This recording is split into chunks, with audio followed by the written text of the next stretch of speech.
Hello दोस्तों, नमस्कार। आज की वीडियो में आपका स्वागत है। आज जो वीडियो है वो है आपकी तिरकूत से संबंधित। ठीक है, तिरकूत से संबंधित जितने भी सारी शिक्षा टीजीटी या पीजीटी में आपके जो क्वेश्चन बनते हैं वो मैं आज कराऊंगा, क्योंकि आज तिरकूत के बारे में सारी जानकारी आप के लिए दे दी जाएगी कि तिरकूत में क्या क्या चीज़ें होती हैं, कैसा ग्राउंड होता है, कितनी लंबाई होती है, चौड़ाई होती है, बाँस के बारे में। ठीक है, या मतलब तिरकूत में जो होप, स्टेप और जंप जो होता है वो सारी चीज़ें आपको बताई जाएंगी। ठीक है, अगले देखिए इसमें तिरकूत के बारे में। तो पहला देखिए आप मैदान बना देते हैं। पहले हम यहाँ पर मैदान आपको बता देते हैं कि मैदान कैसा होता है इसका देखिए मैदान की अगर बात करें तो मैदान आपका होता है तिरकूत का बिल्कुल इस तरह से। अब यहाँ पर आपका ये लैंडिंग एरिया हो गया इस तरह से, और लैंडिंग एरिया के बाद आपका होता है जो टेकअप बोर्ड यहाँ पर होता है एक, ये पुरुषों के लिए होता है यहाँ से यहाँ तक 13 मीटर। यहाँ मैं लिख दे रहा हूँ, पुरुष के लिए होता है ये 13 मीटर पर। कितने पर होता है? 13 मीटर पर। अगर महिलाओं की बात करें तो महिलाओं के लिए होता है ये 11 मीटर पर। ठीक है, इसकी अगर लंबाई पूछ ली जाएगी लैंडिंग एरिया की तो 9 मीटर होती है।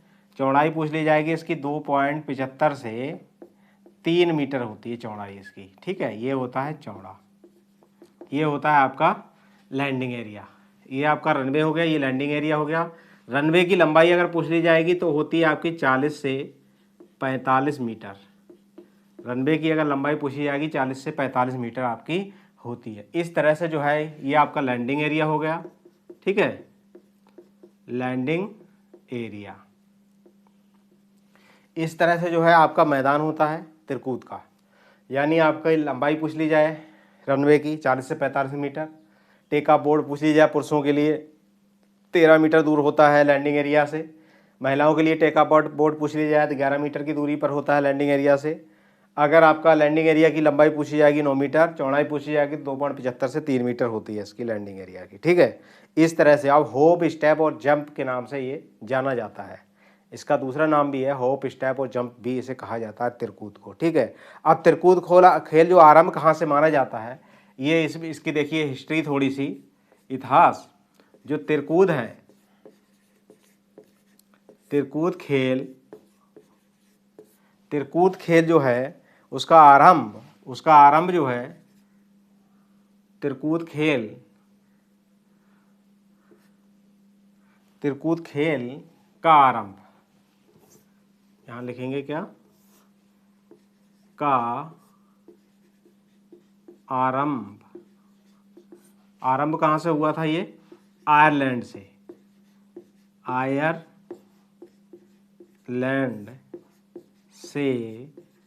माना जाता है। कहाँ से माना जाता है? आयरलैंड से। तिरकूत का जो आरंभ है वो हम कहाँ से मानेंगे? आयरलैंड से इसका माना जाता है। ठीक, अब तिरकूत के बारे में और जानकारी। तिरकूत लगातार क्या है, 3 बार इसमें क्या करना पड़ता है? कूदना होता है 3 बार। तिरकूत में क्या होता है? तिरकूत में लगातार 3 बार कूदना होता है। क्या होता है? 3 बार। तिरकूत में लगातार 3 बार कूदना होता है। ठीक, ये 3 बार कूदना हो गया पूरा आपका। इसके बाद जो क्वेश्चन इसका बनता है वो बनता है आपका रनवे से। ठीक है, तिरकूत के रनवे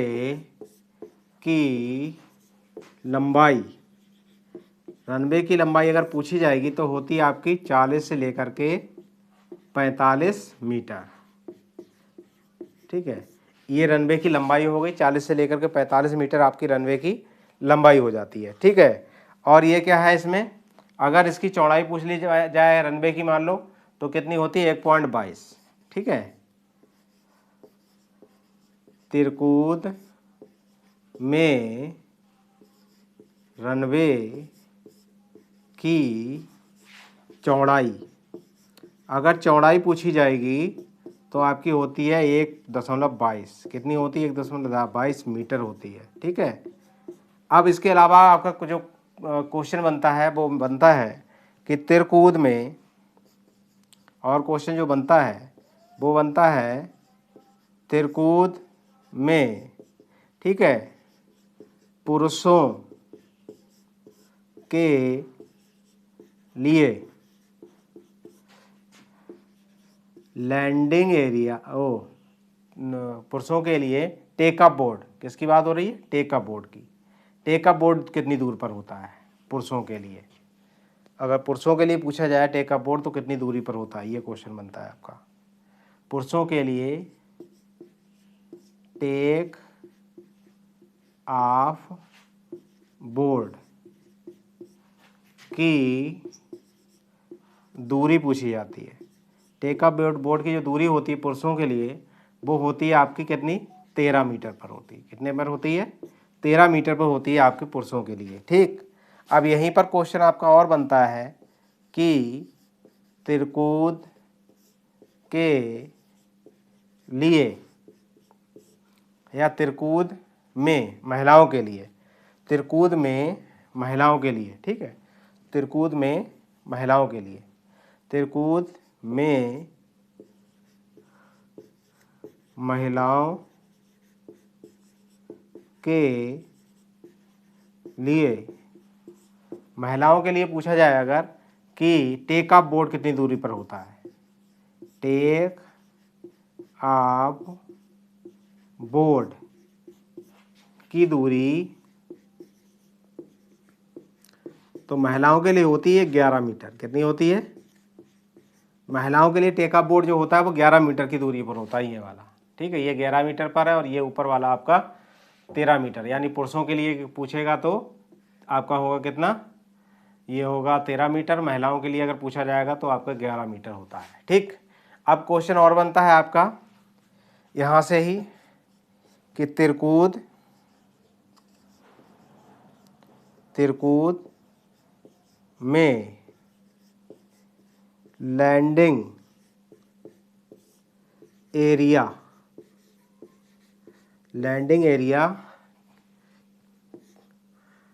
की लंबाई गुणे चौड़ाई कितनी होती है? लंबाई गुणे चौड़ाई तो ये पूछी जाएगी तो आपकी 9 मीटर लंबाई होती है और 2.75 मीटर आपकी चौड़ाई होती है। ठीक, इस तरह से आपका जो है इसका जो है ग्राउंड का माप हो जाता है। ठीक, इस तरह से जो है आपका ग्राउंड का माप हो जाता है। ठीक है, 2.75 मीटर। ठीक, तो तिरकूद में आपका क्या हो गया?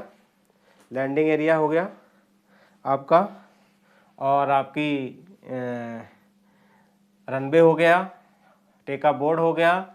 इसके बारे में मैंने आपको लिखा दिया है। ठीक है, यहीं से आपके जो है टेक ऑफ बोर्ड का क्वेश्चन जो है बनते हैं। लंबी कूद में क्या होता है?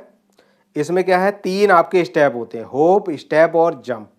ठीक है, इसमें क्या होता है? इसमें 3 चीज़ों से आपका पहले क्या करेगा? खिलाड़ी दौड़ लगाएगा, ठीक है, दौड़ेगा रनवे में, फिर होप लेगा, उछाल लेगा, फिर क्या है? स्टेप, मतलब टेक ऑफ बोर्ड पर पैर रखेगा, उसके बाद वो हवा में जाएगा और उसके बाद वो लैंडिंग एरिया में जा कर के अपना लैंड हो जाएगा। इस तरह से आपकी जो तिरकूद है वो आपकी पूरी होती है। ठीक, तो इसीलिए इसे होप, स्टेप, जंप भी कहा जाता है। क्या कहा जाता है? होप, स्टेप और जंप भी कहा जाता है इसमें, इसी के लिए, तिरकूद के लिए। ठीक है, अब तिरकूद में क्या होता है? होप, स्टेप, जंप, यानी 3 इसके क्या होते हैं? 3 प्रक्रिया होती हैं। पहला होता है आपका होप, फिर होता है आपका दूसरा होता है स्टेप, और तीसरा आपका होता है जंप। क्या होता है?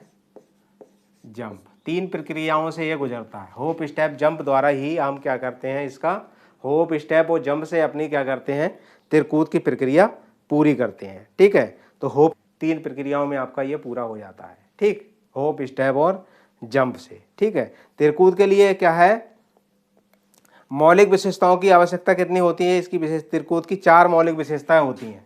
अब 4 क्या है? मौलिक विशेषताएं इसकी, मौलिक विशेषताएं, मौलिक विशेषताएं। तो मौलिक विशेषताएं हैं इसकी 4। मौलिक विशेषताएं कितनी होती हैं? 4 इसकी क्या है? मौलिक विशेषताएं होती हैं। इसमें क्या है? गति, उछाल लेने की शक्ति, और अच्छा तालमेल। सबसे पहला क्या होता है, गति, मतलब सही प्रकार की आपको गति होना चाहिए तभी आप त्रिकूट लगाएंगे। उसके बाद उछाल लेने की शक्ति होनी चाहिए आपके अंदर। क्या होना चाहिए, उछाल लेने की शक्ति आपके अंदर होनी चाहिए। उछाल लेने की शक्ति भी आपके अंदर होनी चाहिए तभी आप उछाल कर पाएंगे पूरी। और तीसरा जो स्टेप होता है आपका, विशेषता जो तीसरी होती है वो होती है शक्ति, मतलब आपके अंदर पर्याप्त शक्ति होनी चाहिए ताकि अपने शरीर को आप पूर्ण रूप से उछाल सकें। ठीक, उसके आप होती है अच्छा तालमेल। अच्छा तालमेल का मतलब इससे होता है कि आप लैंड जब होंगे तो उसके अपने आप को तालमेल बिठा के ना रखेंगे तो आपका जो दूरी होती है वो कम भी हो जाएगी। मान लो आपने शरीर को पीछे गिरा दिया, मान लो आप यहाँ गिरने को थे और आपने शरीर को यहाँ गिरा दिया तो आपकी यहाँ से माप दूरी नपेगी। तो इसलिए इसमें अच्छा तालमेल नापना होता है। तो इसमें होता है अच्छा तालमेल।